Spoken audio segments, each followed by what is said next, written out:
Tous les peuples battaient des mains, acclamez Dieu par vos cris de joie. Au nom du Père et du Fils et du Saint-Esprit, Amen. Le Seigneur soit avec vous. Et avec votre esprit. C'est notre habitude. Avant de nous approcher du Seigneur, nous voulons reconnaître que nous ne sommes pas dignes de nous présenter devant lui. Alors voilà pourquoi nous lui demandons que lui-même vienne nous purifier l'intérieur, nous purifier le cœur, et pour nous rendre dignes de nous adresser à lui. Commençons donc par reconnaître nos manquements, nos faiblesses. Seigneur Jésus, envoyé par le Père pour guérir et sauver l'humanité, prends pitié de nous. Prends pitié de nous. Ô Christ venu dans notre monde appeler tous les pécheurs, prends pitié de nous. Prends pitié de nous. Seigneur, assis à la droite du Père où tu intercèdes pour nous, prends pitié de nous. Prends pitié de nous. Que Dieu Tout-Puissant nous fasse miséricorde, qu'il nous pardonne nos péchés et nous conduise à la vie éternelle. Amen. Prions le Seigneur.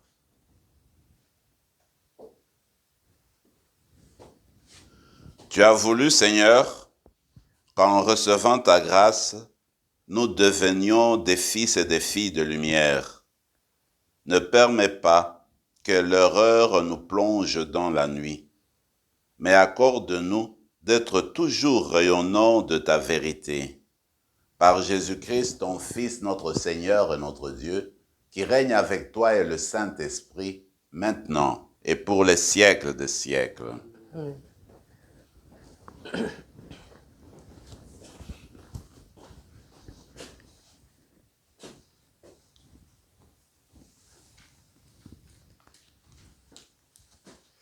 Lecture de la première lettre de Saint Paul apôtre à Timothée. Paul, apôtre du Christ Jésus, par ordre de Dieu notre Sauveur, et du Christ Jésus notre espérance, à Timothée, mon véritable enfant dans la foi. À toi la grâce, la miséricorde et la paix de la part de Dieu le Père et du Christ Jésus notre Seigneur. Je suis plein de gratitude envers celui qui me donne la force, le Christ Jésus notre Seigneur, car il m'a estimé digne de confiance lorsqu'il m'a chargé du ministère, moi qui étais autrefois le blasphémateur, persécuteur, violent. Mais il m'a été fait miséricorde, car j'avais agi par ignorance, n'ayant pas encore la foi. La grâce de notre Seigneur a été encore plus abondante, avec la foi et avec l'amour qui est dans le Christ Jésus. Parole du Seigneur. Nous rendons grâce à Dieu. Seigneur, mon partage et ma coupe. Seigneur, mon partage et ma coupe. Garde-moi, mon Dieu, j'ai fait de toi mon refuge. J'ai dit au Seigneur, tu es mon Dieu. Seigneur, mon partage et ma coupe. De toi dépend mon sort. Seigneur, mon partage et ma coupe. Je bénis le Seigneur qui me conseille. Même la nuit, mon cœur m'avertit. Je garde le Seigneur devant moi sans relâche. Il est à ma droite. Je suis inébranlable. Seigneur, mon partage et ma coupe. Tu m'apprends le chemin de la vie. Devant ta face, débordement de joie. À ta droite, éternité de délices. Seigneur, mon partage et ma coupe.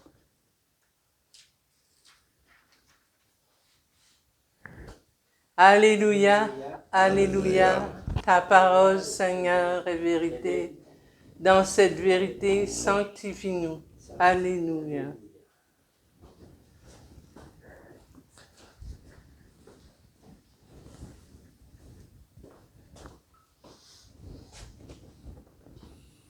Le Seigneur soit avec vous. Et avec votre esprit. Évangile de Jésus-Christ selon saint Luc. Gloire à toi, Seigneur. En ce temps-là, Jésus disait à ses disciples en parabole, « Un aveugle peut-il guider un autre aveugle? Ne vont-ils pas tomber tous les deux dans un trou? Le disciple n'est pas au-dessus du maître, mais une fois bien formé, chacun sera comme son maître. Qu'as-tu à regarder la paille dans l'œil de ton frère, alors que la poutre qui est dans ton œil à toi, tu ne la remarques pas? Comment peux-tu dire à ton frère, « Frère, laisse-moi enlever la paille qui est dans ton œil », alors que toi-même ne vois pas la poutre qui est dans le tien?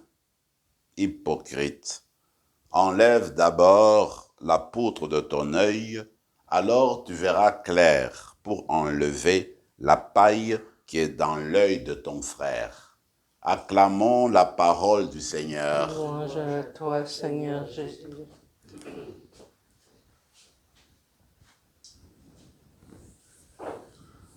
Nous commençons aujourd'hui la lettre, la première, adressée à Timothée. C'est Paul, en fait, qui en est l'auteur. Et ce qui est beau, c'est de voir comment il ouvre cette lettre en se présentant lui-même comme apôtre de Jésus-Christ par ordre de Dieu. Donc il se sent, vraiment, il a été appelé. C'est pas lui-même qui s'est imposé comme apôtre. Cette lettre-là, c'est une belle lettre. C'est vrai qu'elle est adressée à Timothée. C'est la première, il y a aussi une deuxième. Mais en fait, quand on réfléchit, c'est vrai que comme individu, comme évêque, Timothée avait besoin de certaines recommandations, de certaines exhortations, et voilà comment Paul s'adresse à lui. Mais quand on réfléchit, finalement, cette lettre qui a été gardée dans la Bible devient en fait un document qui s'adresse à toute l'Église parce que on y parle de l'organisation. Et comme je l'ai dit, il y a des ordonnances, il y a des conseils qui sont donnés, il y a des exhortations qui sont données. Finalement, ça s'adresse à nous tous et à nous toutes. Voilà pourquoi on les appelle en fait, en tout avec l'épître à Tite, on les appelle les épîtres pastorales. Parce qu'en fait, ça nous aide, ça nous illumine dans nos recherches pastorales, dans notre souci pastoral, dans nos soucis pastoraux. Maintenant, ce qui est important, moi je trouve, c'est ce récit que nous venons d'entendre. Moi j'y vois Paul, qui est un homme extraordinaire, mais toujours simple, reconnaissant parce que ce qu'il est devenu en fait, c'est grâce à l'amour, à la patience et à la miséricorde de Dieu. Il est dit, dès le point de départ, dans cette adresse à son fils Timothée, il l'appelle fils parce que Timothée, en fait, il est né d'une mère juive et d'un père païen. Et il s'est converti à l'Isre. Et Paul a joué un grand rôle dans la conversion de Timothée. C'était quelqu'un, en fait, qui a reçu beaucoup de Paul. Voilà pourquoi Paul le considère comme son fils. Il dit « mon enfant dans la foi ». Alors, en s'adressant ainsi à Timothée, Paul, ce qu'il voudrait rappeler, c'est que lui-même aussi, c'est cette foi-là qui l'a conduit à ce qu'il est devenu. Parce que, il rappelle à Timothée, eh bien, il a persécuté l'Église de Dieu.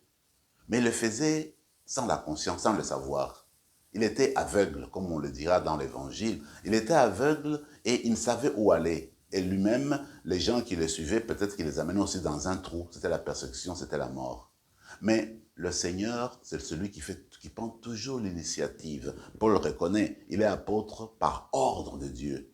Dieu, en fait, c'est lui qui prend toujours l'initiative pour venir nous chercher. Nous pouvons être dans les ténèbres les plus profondes. Nous pouvons être dans les situations les plus compliquées. C'est lui qui fait toujours le premier pas et il vient à notre recherche. Il vient nous appeler, il vient nous convertir, il veut nous élever. Alors Paul a vécu cette expérience-là de la miséricorde de Dieu, un Dieu qui a eu pitié de lui, qui voit quelqu'un qui détruisait l'église que lui voulait bâtir, le Seigneur, à la place de dire, écoutez, je te punis, je te donne ceci, mais non. Le Seigneur vient le prendre, il lui pardonne et lui fait de lui un grand apôtre pour justement cette même église. Et Paul est reconnaissant. Peut-être qu'il faudrait que nous regardions aussi dans nos vies combien de fois le Seigneur a été patient avec nous, combien de fois il a été miséricordieux envers nous, combien de fois il nous a tendu la main et combien de fois il a désiré notre progrès, il a désiré notre épanouissement. Et peut-être c'est une occasion de le regarder et puis de rendre grâce pour sa présence bienveillante, continuelle dans nos vies. L'évangile, je voudrais juste revenir sur la deuxième partie où le Seigneur parle de la paille et de la poutre. Je trouve que la sentence est remplie de sagesse. C'est très simple dans notre vie. Regardez, vous et moi, ça nous arrive très vite de porter des jugements sur les autres, même si ce n'est pas un jugement négatif, mais de donner notre avis sur les performances des autres, sur l'organisation, sur le projet, sur comment les autres font les choses. Mais nous oublions d'abord de nous regarder nous-mêmes si nous faisons la même chose. C'est très facile, n'est-ce pas, de pointer du doigt les autres et on s'oublie soi-même. Alors c'est pourquoi le Seigneur nous dit, écoutez, avant de voir la poutre, d'enlever la poutre qui est dans l'œil de l'autre, avant d'enlever, je veux dire, la paille qui est dans l'œil de l'autre, pense à ta poutre, donc ce gros morceau de bois qui est chez toi, et toi tu vois que la petite paille dans l'œil de l'autre. Alors ce qui veut dire, en fait, si vraiment tu vois la faiblesse chez l'autre, si vraiment tu vois des points négatifs chez l'autre, avant même d'y aller, d'abord enlève ta faiblesse, enlève tes points négatifs, d'abord reconnais ce que tu es toi-même, ensuite tu pourras alors bien situer pour aller aborder l'autre. Donc on regarde d'abord ses faiblesses avant de juger les autres. D'abord souvent on se dit, mais ce type-là, comment est-ce qu'il n'arrive pas à résoudre ce problème-là? C'est un simple problème, alors que nous-mêmes ne sommes pas en mesure de le faire. Quand on voit le mal que l'autre fait, c'est une montagne. Mais quand nous-mêmes nous faisons le même mal, oh, tu sais là, c'est pardonnable, c'est un petit rien. Alors on exige que les autres fassent du bien, mais ils devaient faire ceci, ils devaient soutenir sa famille, et puis ils devaient souvent répondre à ces choses-là. Mais quand nous, ça vient notre tour, nous ne faisons même pas ce bien-là, nous ne répondons même pas aux mêmes choses, alors ça devient une affaire contradictoire. Normalement, ce que le Seigneur voudrait, c'est vraiment une sagesse qu'il nous demande dans notre vie chrétienne, dans notre vie d'enfant de Dieu, dans notre vie des disciples. C'est tout simplement avoir de la charité envers les autres, être avenant, être de bonne foi. Quand on aborde quelqu'un, c'est toujours dans le sens de son bien, dans le sens du bien de la communauté, dans le sens de l'avancement, pas dans le sens de notre intérêt personnel pour toujours nous mettre sur la sellette. Alors c'est dans ce sens-là que nous allons célébrer cette messe d'aujourd'hui, en remerciant le Seigneur de nous avoir rappelés à devenir ses disciples, à célébrer cette Eucharistie aujourd'hui et à recevoir son corps et son sang, entendre sa parole. Et nous allons nous demander de continuer à nous soutenir avec son esprit pour que nos yeux s'ouvrent davantage, que nous apprenions à enlever les poutres qui sont en nous pour que nous puissions bien aider les autres. Et l'Eucharistie fait ce travail-là de nettoyage, d'éclairage, parce qu'il nous éclaire, il nous tourne toujours vers le Seigneur. Amen.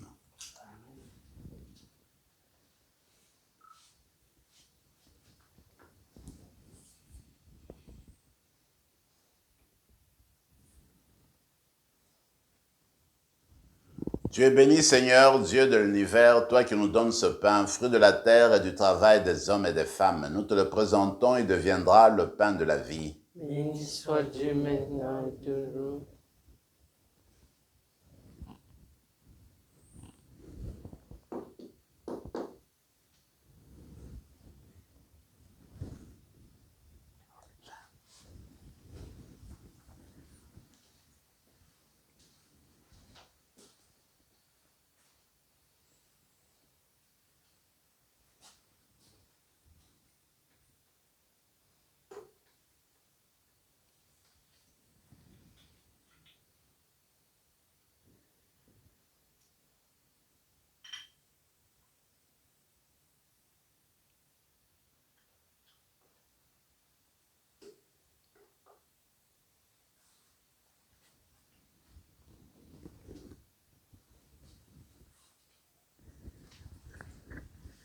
Comme cet eau se mêle au vin pour le sacrement de l'Alliance, puissions-nous être unis à la divinité de celui qui a pris notre humanité. Tu es béni, Seigneur, Dieu de l'univers, toi qui nous donnes ce vin, fruit de la vigne et du travail des hommes et des femmes. Nous te le présentons, il deviendra le vin du royaume éternel. Béni soit Dieu maintenant et toujours. Humbles et pauvres, nous te supplions, Seigneur, accueille-nous, que notre sacrifice en ce jour trouve grâce devant toi. Lave-nous de nos fautes, Seigneur, purifie-nous de nos péchés.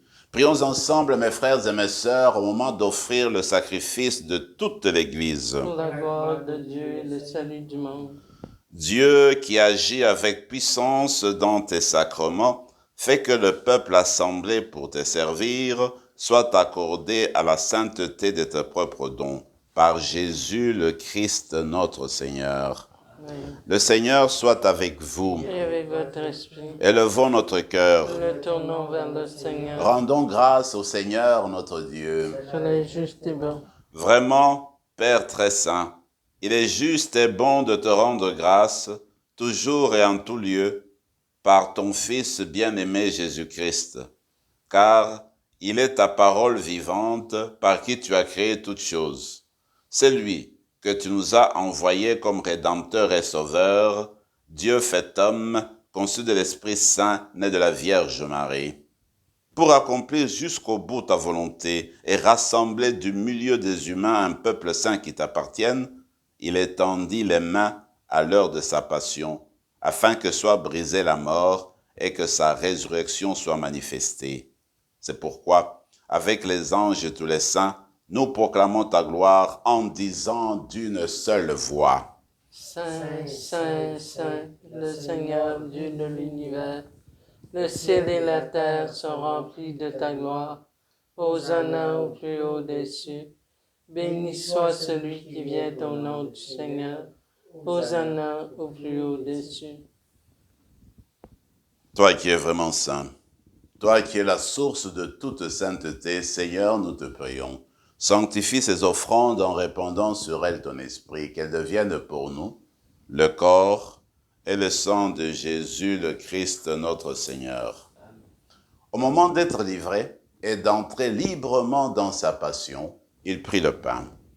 Il rendit grâce, il le rompit et le donna à ses disciples en disant « Prenez et mangez-en tous, ceci est mon corps livré pour vous. »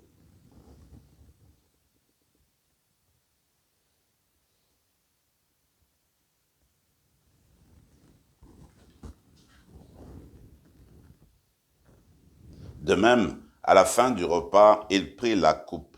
De nouveau, il rendit grâce et la donna à ses disciples en disant « Prenez et buvez-en tous, car ceci est la coupe de mon sang, le sang de l'alliance nouvelle et éternelle, qui sera versé pour vous et pour la multitude en rémission des péchés.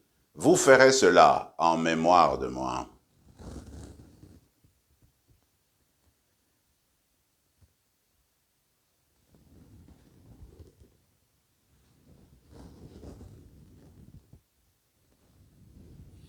Il est grand le mystère de la foi. Nous proclamons ta mort, Seigneur Jésus. Nous célébrons ta résurrection et nous attendons ta venue dans la gloire. Faisant ici mémoire de la mort et de la résurrection de ton Fils, nous t'offrons, Seigneur, le pain de la vie et la coupe du salut. Et nous te rendons grâce, car tu nous as choisis pour servir en ta présence. Humblement, nous te demandons qu'en ayant part au corps et au sang du Christ, nous soyons rassemblés par l'Esprit Saint en un seul corps. Souviens-toi, Seigneur, de ton Église répandue à travers le monde. Fais-la grandir dans ta charité. Avec le pape François, notre évêque Marcel, et tous ceux qui ont la charge de ton peuple. Souviens-toi aussi de nos frères et sœurs qui se sont endormis dans l'espérance de la résurrection, et de tous les hommes, de toutes les femmes qui ont quitté cette vie. Reçois-les dans ta lumière auprès de toi. Sur nous tous, enfin, nous implorons ta bonté.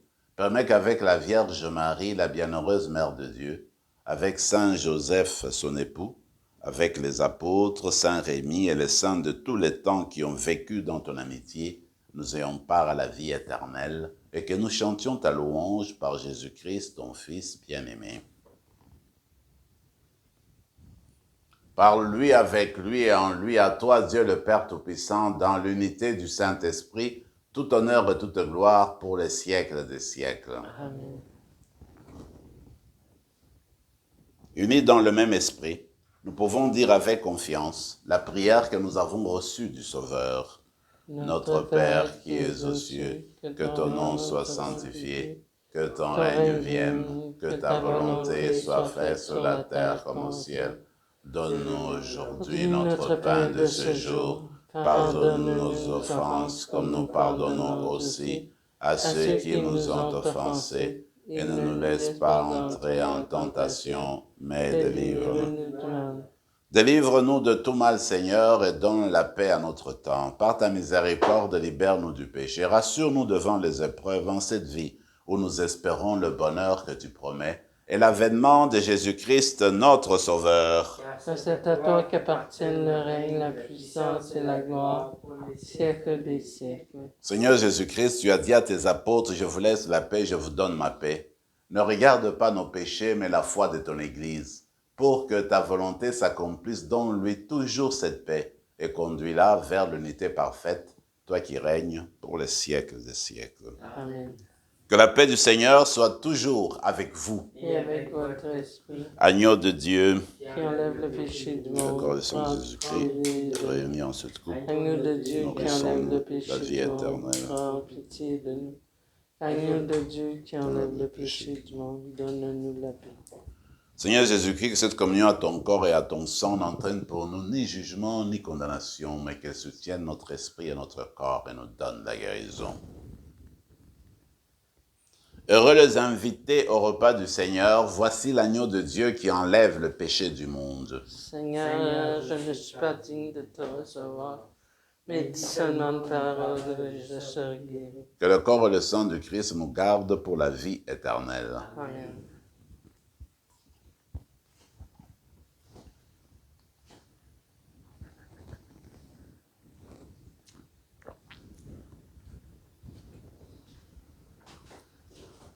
Le corps du Christ. Amen. Le corps du Christ.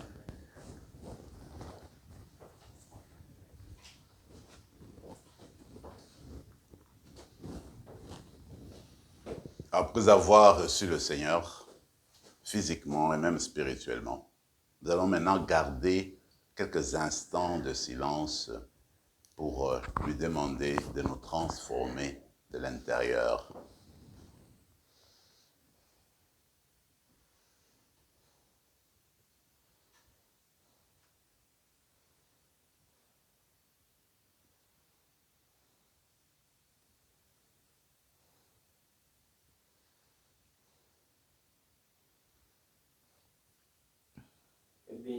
Seigneur, ô mon âme, n'oublie aucun de ses bienfaits. Prions encore le Seigneur. Que le corps et le sang de Jésus-Christ, offerts en sacrifice et reçus en communion, nous donnent la vie, Seigneur, reliés à toi par une charité qui ne passera pas, nous porterons des fruits qui demeurent. Par Jésus le Christ, notre Seigneur. Amen. Le Seigneur soit avec vous. Et avec votre esprit. Et que Dieu Tout-Puissant vous bénisse, le Père, le Fils et le Saint-Esprit. Amen. Allez dans la paix du Christ. Nous rendons grâce à Dieu. Dieu.